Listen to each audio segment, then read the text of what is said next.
Merci Guillaume. Oui. Hop là. Merci.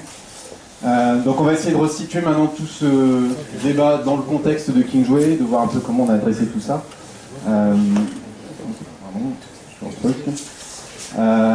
Donc un premier point sur nos orientations de 2018. Alors je pense qu'on est à peu près tous face à ce truc-là, le parcours sans couture. Il faut évidemment qu'on arrive face à Amazon, face au GAFA, à proposer quelque chose où tout se passe bien tout le temps, dans tous nos magasins, avec tous nos vendeurs. Donc l'enjeu il est bien évidemment là, et que tout soit possible partout. Et le deuxième point qui va nous concerner sur cette année, c'est tout ce qui concerne les processus logistiques. Puisqu'en fait, dans notre dispositif, on a mis le magasin au cœur de tout ce qu'on fait. On a de la e-réservation, qui se met en magasin, on a du click and collect, on a aussi tous ces outils qui génèrent des commandes qui derrière sont relivrées en magasin.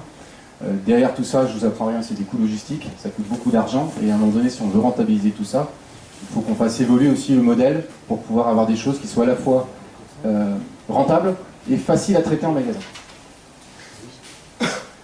Donc les enjeux pour nous, alors vous écoutez probablement les actualités, vous savez ce qui se passe côté collègues américains, collègues français.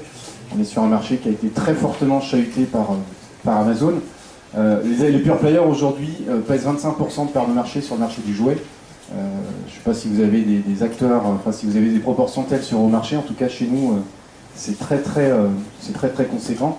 Dans ces 25%, grosso modo, il vient d'aller les 3/4, c'est Amazon, clairement. Les autres récupèrent plutôt des miettes. Un de nos enjeux, je vous ai dit, c'est faciliter la vie des équipes en magasin, c'est aussi la vie des parents, puisque tous dans la salle, vous êtes amenés probablement à faire des cadeaux de Noël. Et aujourd'hui, on a une flopée d'outils, de sites, de techno pour faire son choix. Et ce qui fera que demain, vous le ferez plutôt chez Kingsway que chez un autre, au-delà de me faire plaisir. C'est surtout parce que ce sera facile. Et il faut qu'on arrive à faire des choses qui soient simples. Et pour ça, et pour pouvoir faire face à Amazon, il faut aussi qu'on arrive à élargir le périmètre de produits qu'on a dans nos magasins. C'est aussi un des enjeux qu'on a autour de tous ces outils. Quand vous venez en magasin avec une liste de jouets pour la liste de Noël, il faut trouver. Et si vous ne trouvez pas, vous allez voir rien. Et s'il n'y a pas de possibilité de pouvoir récupérer cette vente et cette liste, parce que c'est cette liste impérativement, c'est pas un produit de substitution. Si c'est la maison Playmobil, c'est la maison Playmobil qu'il faut. Même si j'ai la ferme, même si j'ai le château, pas de bol, c'est la maison qu'il faut. Et donc à la fois en ligne et en magasin. Et puis bien évidemment, et je le dis depuis pas mal de temps, toute la techno c'est bien, mais tout ça ne fonctionne qu'avec de l'humain. Et aujourd'hui on a un travail aussi à faire au niveau des magasins d'accompagnement de nos équipes. Donc on a notamment un programme d'e-learning qu'on a développé et qu'on alimente pour accompagner nos équipes au quotidien sur la montée en compétences. Guillaume parlait tout à l'heure de saisonniers, on est particulièrement concerné par cette problématique. Donc on a des gens qui ne connaissent pas forcément les produits, le métier. Et en 15 jours, il faut qu'ils soient opérationnels pour que vous, quand vous allez dans le magasin, vous ayez une expérience qui soit équivalente à la personne qui est là toute l'année. Donc il y a quand même des enjeux là-dessus qui sont assez conséquents. Donc sur les dispositifs, nous on a commencé avec les équipes d'Improvis depuis 2011 à mettre des bornes dans les magasins, justement pour essayer de répondre à ce côté extension de gamme, en gros pour ne pas dire non au client. Il n'y a rien de plus frustrant pour un commerçant que de dire non. Donc nous on a essayé de mettre en place des outils là-dessus. Très concrètement, pendant 5 ans, j'ai envie de dire qu'on a perdu tout ce qu'on voulait, parce qu'on s'est dit on va mettre des outils et puis ça va fonctionner. Et puis non, en fait, c'est pas comme ça que ça marche. Donc il y a eu tout un travail de fond, à la fois de l'interface, de l'accompagnement des équipes en magasin. Et puis donc depuis 2016, on a réussi à trouver la bonne carburation pour arriver à faire en sorte d'avoir des équipes en magasin qui s'approprient cet outil et qui vont véritablement chercher, et c'est bien le bon terme, chercher le produit que le client a sur sa liste. Je vais en magasin, je ne l'ai pas, si je ne l'ai pas, je peux quand même vous le fournir, monsieur.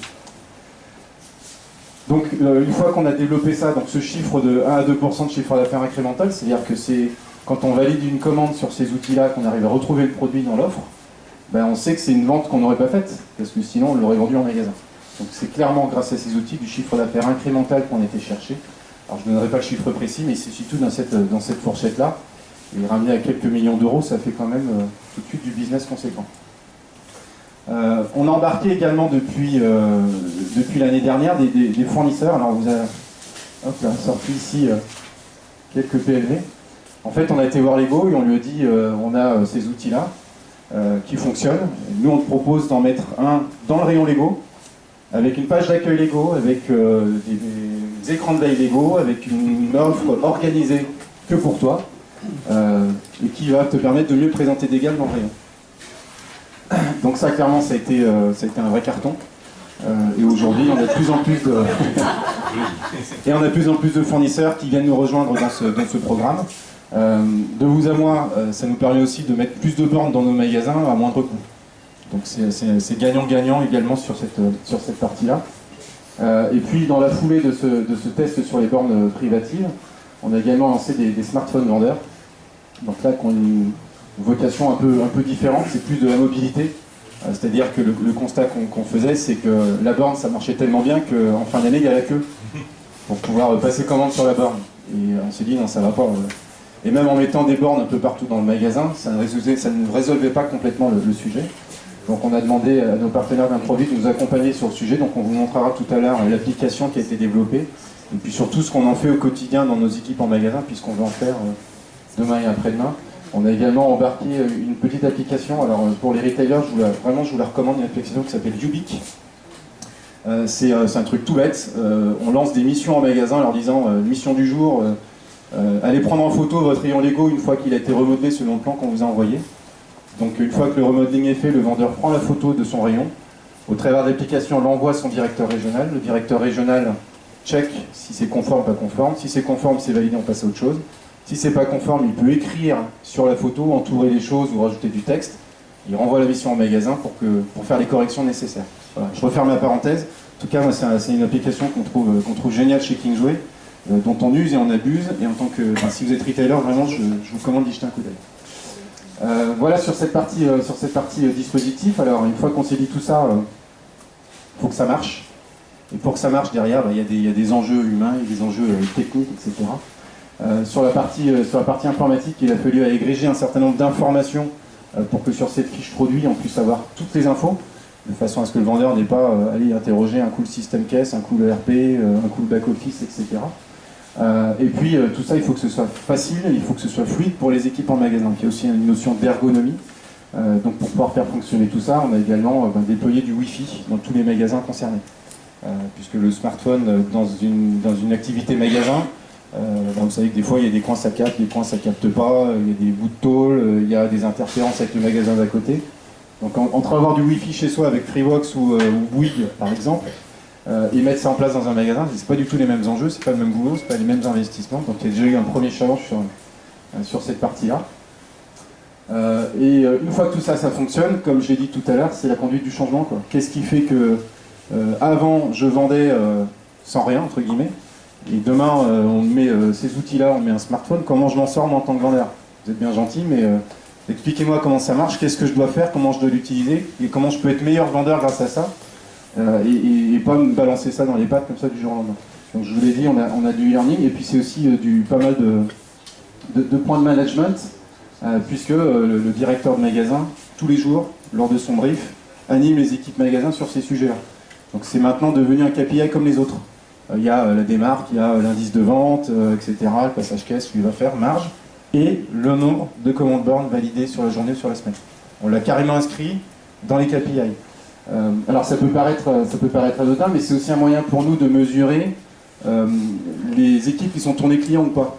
C'est-à-dire qu'on considère que des magasins qui font beaucoup de commandes bornes, c'est forcément des magasins dont les équipes vont vers le client, vont l'accueillir, vont le prendre en charge, essayer de savoir s'il trouve ce qu'il veut ou pas. Donc c'est aussi un indicateur au-delà de la partie performance pour nous de faire la différence entre des magasins qui sont commerçants et ceux qui le sont un petit peu moins, et donc de pouvoir focuser nos attentions là-dessus, puisqu'aujourd'hui on a des performances qui sont très très très hétérogènes. On a des magasins qui sont exceptionnels, le magasin de l'Île d'Abo par exemple à côté, qui est le numéro 1 national, ils ont un vendeur par exemple, alors en off avec Improvise on l'a surnommé Jason, parce que Jason Bourne.